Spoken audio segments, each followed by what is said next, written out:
तो गुंडों और माफियाओं का कुछ इसी तरीके से इलाज यूपी में हो रहा है। जहां कहीं भी माफिया अवैध तरीके से कब्जा करते हैं या फिर गुंडे या सौदे या बदमाश किसी की आबरू पर हाथ डालते हैं, योगी फोर्स उनका इसी तरीके से इलाज करती है। और सबसे बड़ी बात कि गुंडे और माफिया तो जेल में जा ही रहे हैं, साथ ही साथ उनके इस काले कारनामों में संलिप्त बाकी लोग भी, चाहे वो उसके परिवार वाले ही क्यों ना हो, उनको भी सलाखों के पीछे भेजा जा रहा है। और अगर आप औसत देखेंगे तो यूपी में एनकाउंटर ऐसे अपराधियों का, क्योंकि ऐसे अपराधी भागते हैं, पुलिस पर फायर करते हैं, पुलिस की जवाबी फायरिंग में ये ढेर भी होते हैं। और अब बात वाराणसी की करते हैं, जो कि महादेव की धरती है। और अब महादेव की धरती पर 2500 साल पुराने शिवलिंग मिलने का दावा किया गया है। यह दावा किया गया वाराणसी के गंगेश्वर घाट के पास, जहां मछुआरों को यह शिवलिंग मिला है।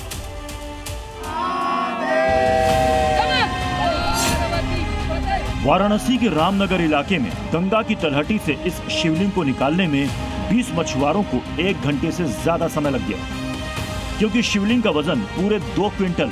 इसकी जानकारी मछुआरों को उस वक्त लगी जब रात के वक्त गंगा नदी में फेंके गए जाल में कोई भारी चीज अटक गई। गोता लगाकर देखा तो ये साक्षात शिवलिंग निकला। काले पत्थर से बने इस शिवलिंग का आकार भी काफी बड़ा है। संभावना यह है कि ये नेपाल के क्षेत्रों में पाए जाने वाले पत्थर से बना हो। शिवलिंग के निचले हिस्से में अर्घा और 4 तरफ सांप की आकृति उकेरी हुई है। दर्शन करने वालों की संख्या लगातार बढ़ रही है। लोगों का यह मानना है कि ये कोई साधारण शिवलिंग नहीं है, बल्कि प्राचीन काल की धरोहर हो सकती है। जी न्यूज की टीम उस जगह पर पहुंची जहां शिवलिंग मिला। मछुआरों से भी बात की। मां गंगा की इस विशाल जलधारा के बीच बाबा भोलेनाथ के शिवलिंग को देखा गया और उसके बाद उस रात इसी जगह पर किनारे में, जो ये किनारा है गंगा का, वहां पे इसको रखा गया और उसके 2 दिनों बाद ऊपर घाट के पास उस शिवलिंग को स्थापित करा दिया गया। सबसे बड़ी बात यह है कि इस दरमियान ये भी कहा गया कि शिवलिंग 200 साल पुराना है। शिवलिंग को लेकर कई तरह की चर्चाएं शुरू हो गई।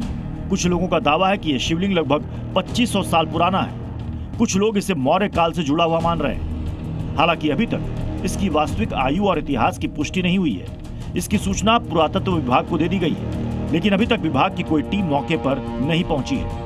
कि अब यहीं पे शिवलिंग जो है रह करके इनका पूजा पाठ और आस्था जो है आराम से जो है चालू रहेगा। लोगों का आना जाना चालू हो गया है।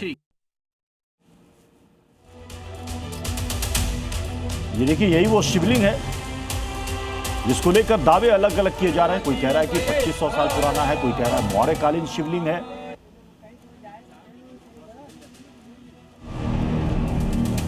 फिलहाल इस शिवलिंग को गंगा नदी के बाहर चबूतरे पर रखा गया है। काशी महादेव की नगरी है, यहां शिवलिंग का मिलना नई बात नहीं है, लेकिन इसके आकार प्रकार को देख हर कोई हैरान है। ब्यूरो रिपोर्ट, जी मीडिया।